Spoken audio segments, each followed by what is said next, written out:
Apakah boleh membaca ayat solat sunat malam, ayat Quran tersebut ditempelkan ke dinding setelah difotokopi? Tempel ke dinding, habis itu dibaca.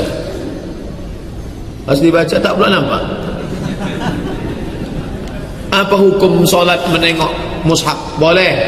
Apa dalilnya? Aisyah punya hamba, Aisyah maula, Huzaifah maula Aisyah. Ada laki-laki namanya Huzaifah maula Aisyah, dia jadi imam, dia solat melihat amal sahabat. Itu dalil boleh. Sudah saya bahas dalam buku 30 fatwa seputar Ramadan. Baca tentang masalah boleh melihat mushaf waktu solat. Kalau HP Pak Ustaz boleh. Bismillahirrahmanirrahim. Alif Lam Mim. Tapi Quran digital. Adapun koneksi HP mati. Karena kalau nanti masuk nama Ustaz Somad. Ustaz teleponnya. Senang sembahyang Ustaz. Membaca, sekarang kaidah membaca dulu.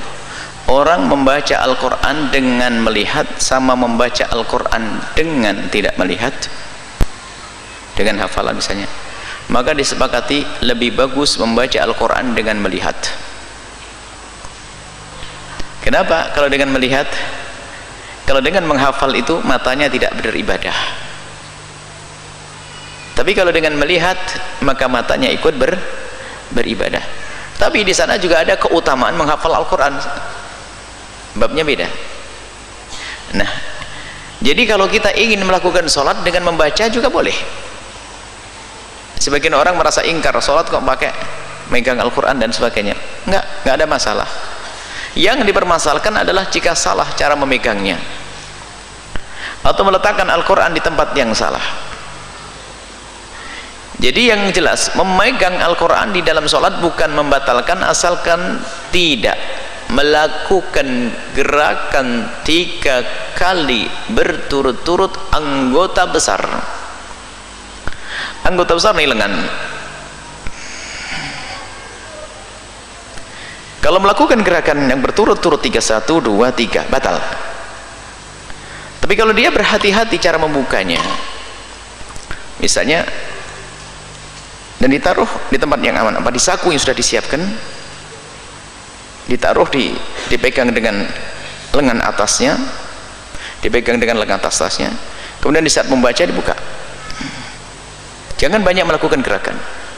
Kalau harus bergerak satu-satu. Jadi jangan melakukan gerak. Kalau jemari boleh gerak untuk mencari, karena gerakan jemari 3 kali berturut nggak apa-apa, karena jemari termasuk anggota kecil. Intinya hindari melakukan gerakan 3 kali berturut-turut anggota besar. Maka biasanya sudah dipersiapkan tentang sofhatnya, halamannya, sudah ada tandanya, tinggal buka. Setelah itu ditutup, melakukan gerakan pelan-pelan. Kalau ditaruh, termasuk kalau ditaruh di papan, ya jangan sampai gerakan kita melakukan satu gerakan yang membatalkan sholat. Apakah gerakan berturut-turut atau membungkuk? Membungkuk mendekati rukuk, batal. Jadi kalau bisa buka ini. Sekali, 1 berhenti, 2, 1. Jadi kalau gini, tek 3 kali batal. Jadi masuk memegang mushaf, menjulurkan tangan megang mushaf, lalu menggerakkan 1, terputus lagi, masih dihitung 1, enggak 2. Kalau gini 2, megang mushaf 1, terputus, diem, gerak lagi, terputus, harus terputus-putus. Kalau terputus-putus itu tidak dianggap berurut-urutan, maka itu tidak membatalkannya. Jadi mohon hati-hati yang membaca mushaf dengan melihat memegang Al-Quran, tolong hindari gerakan 3 kali berturut-turut anggota besar, leher, tangan, kecil, jemari, hidung, mata, itu kecil, anggota kecil. Kalau menggerakkan anggota kecil berturut-turut tidak membatalkan, asalkan bukan untuk main-main. Tapi biarpun kecil, kalau main-main batal. Misalnya waktu kita lagi tahiyat ada kucing di sini, batal. Ya, tapi kalau bergerak misalnya garuk, makanya kalau garuk pun harus punya ilmu. Garuknya orang berilmu sama orang yang tidak punya ilmu itu beda. Kalau orang punya ilmu ditempelin tangannya, ini gerak. Tidak apa-apa, ini gerak berkali-kali gatal. 10 kali gak selesai. Tapi kalau saya batal. Belakang ya langsung diem. Tapi kalau gini, ini batal. Hati-hati santri. Santri kau begitu keterlaluan kamu nih. Jadi gerakan itu harus jaga. Ini berat tuh 2 3 batal. Tuh 2 3 batal. Baik, ini saja insyaallah. Warahmatullahi wabarakatuh. Assalamualaikum warahmatullahi wabarakatuh. Saya ingin bertanya pada Buya, apakah dalam sholat fardu kita boleh membaca Al-Quran menggunakan handphone? Yakni kita sholat sambil memegang handphone. Syukran Buya. Di dalam kita melakukan sholat, boleh kita membaca Al-Quran, memegang Al-Quran, membaca Quran dalam bentuk kertas lembaran atau mushaf, atau di handphone boleh. Cuman pada dasarnya tidak seperti itu. Dengan hafalan secukupnya. Karena apa? Diupayakan dalam melakukan sholat, jangan kita punya banyak kesibukan yang tambahan. Seperti megang mushaf dan sebagainya. Kecuali memang ada hajat. Mungkin ada pengen menyelesaikan Al-Qur'annya dan sebagainya, itu ada. Tapi dalam keadaan normal, tentunya biasakan tidak dengan mushaf dan tidak dengan tulisan. Tapi kalau ada yang ingin membaca suratnya dengan memegang handphone atau dengan Al-Qur'an adalah sah dan diperkenankan. Babnya mubah, bahkan makruh pun juga tidak. Hanya keutamaannya adalah tetap dengan cara hafalan.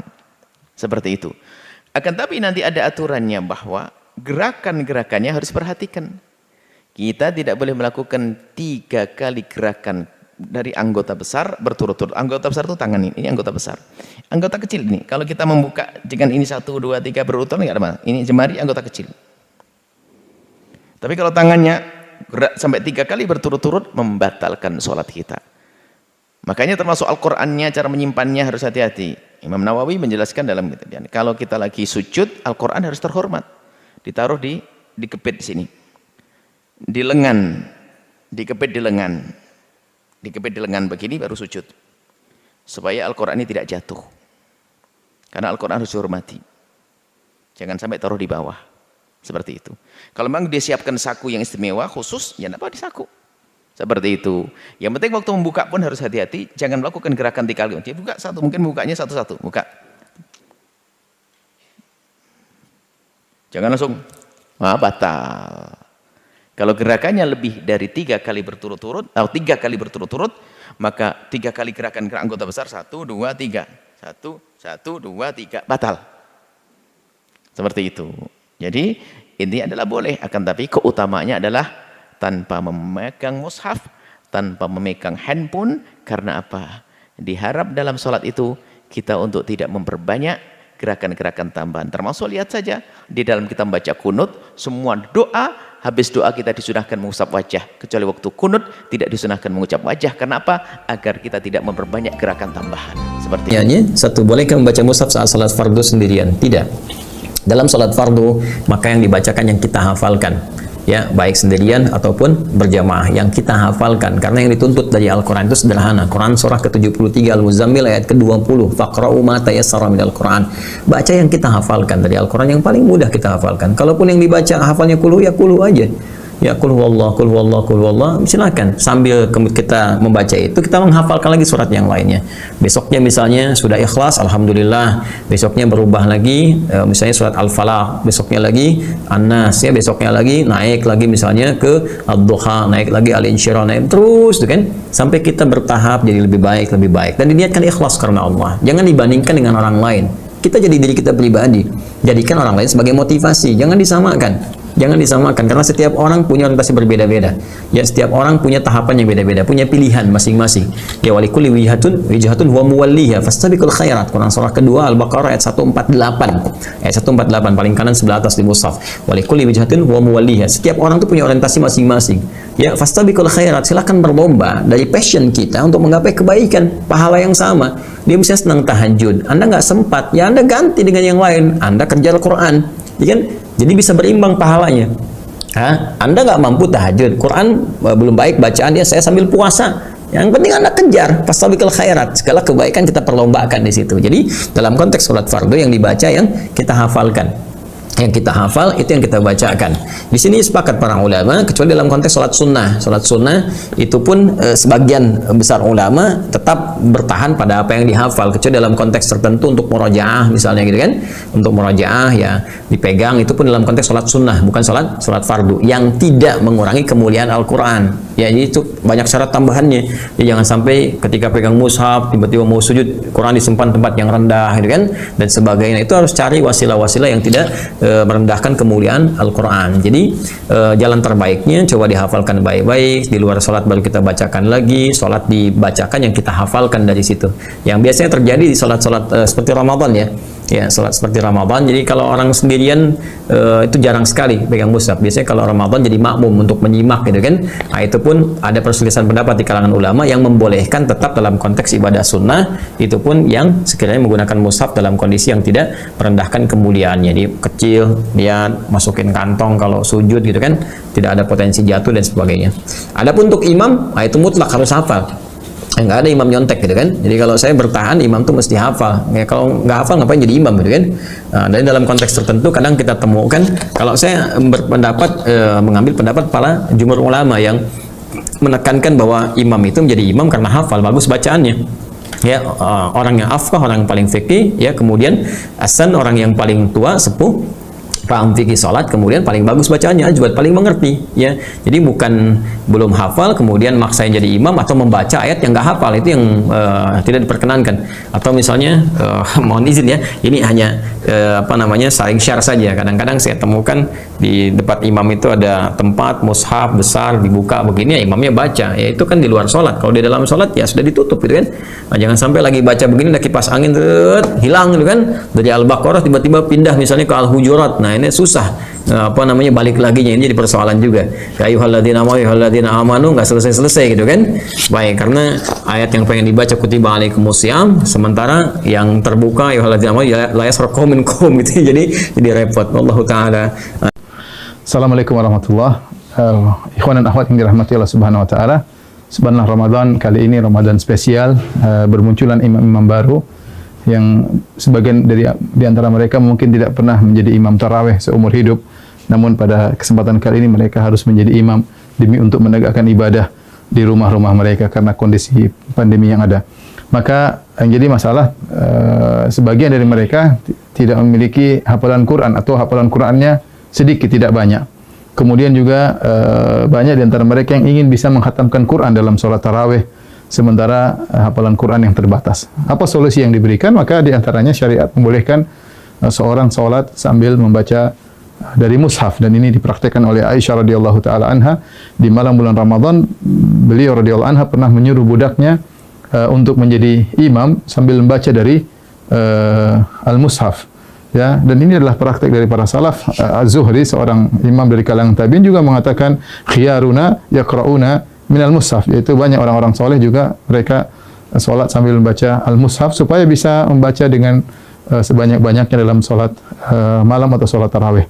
Di antara cara yang bisa kita gunakan untuk baca mushaf adalah meletakkan mushaf suatu tempat di depan kita. Nah, kita menghadap kiblat sementara mushaf di depan kita, sehingga kita baca seperti biasa. Setelah itu nanti kalau kita mau ruku, ya terpaksa mungkin kita agak ke kiri sedikit, kemudian kita baru ruku, Allahu Akbar, ya. Setelah itu kemudian kita sujud. Ketika kita balik berdiri, kita geser lagi sedikit untuk kemudian membaca dari mushaf di depan kita. Tidak mengapa kita kemudian misalnya membuka mushaf, ini gerakan yang tidak mengapa, ya, karena gerakan yang diperlukan, ya, demi kemaslahatan sholat, karena kita dituntut untuk bisa sholat malam dengan lebih panjang dan lebih lama. Ya, ini adalah cara pertama tatkala kita ingin sholat dengan membuka mushaf di depan kita. Adapun cara kedua, caranya kita dengan memegang mushaf, kemudian bisa kita pegang, ya, seperti begini mungkin sambil kita bersedekap bisa. Itu tidak mengapa kita pegang begini, ya, insya Allah tidak jadi masalah, tapi kita bisa pegang bersedekap. Dan ketika kita ingin butuhkan untuk membuka, kita tinggal buka mushaf tersebut, tidak jadi masalah. Ini gerakan yang ditoleransi dalam ibadah sholat. Nah, ketika kita ingin ruku atau ingin sujud, maka kita bisa meletakkan di meja seperti ini, baru kita ruku.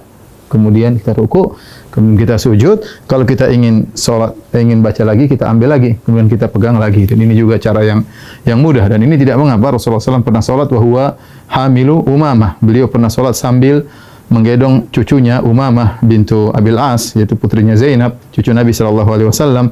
Ketika Nabi SAW fa idza sajada ya wada'aha. Kalau Rasulullah sujud, maka Rasulullah meletakkan Umamah. Kalau Rasulullah SAW berdiri, hamilah Rasulullah SAW memegang Umamah. Ini cara kedua yang bisa kita lakukan. Adapun cara ketiga yang mungkin mudah juga adalah dengan menggunakan HP ya. Dengan menggunakan HP ya, kita memegang salat sambil kita memegang mushaf ya, bisa kita begini. Oke saja, atau kita begini, insyaallah nggak ada masalah. Kita sambil begini kita memegang mushaf.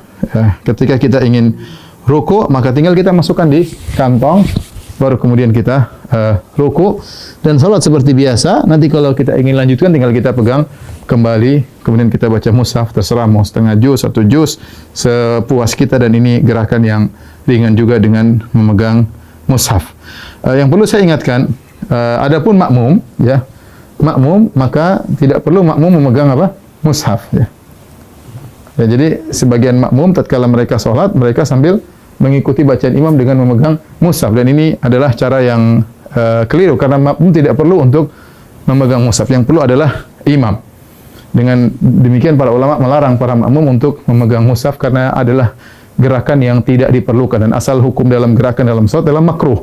Karena ini gerakan yang tidak diperlukan, maka mereka tidak disyariatkan untuk memegang Al-Quran. Semoga para ikhwan yang jadi imam-imam baru di tahun ini, semoga bisa menjalankan ibadah dengan sebaik-baiknya dan bisa membimbing keluarga dalam melaksanakan, mengisi hari-hari mereka, waktu-waktu mereka di malam-malam Ramadan. Taqabbalallahu minna wa minkum. Semoga ibadah kita diterima oleh Allah Subhanahu wa taala. Assalamualaikum warahmatullahi wabarakatuh.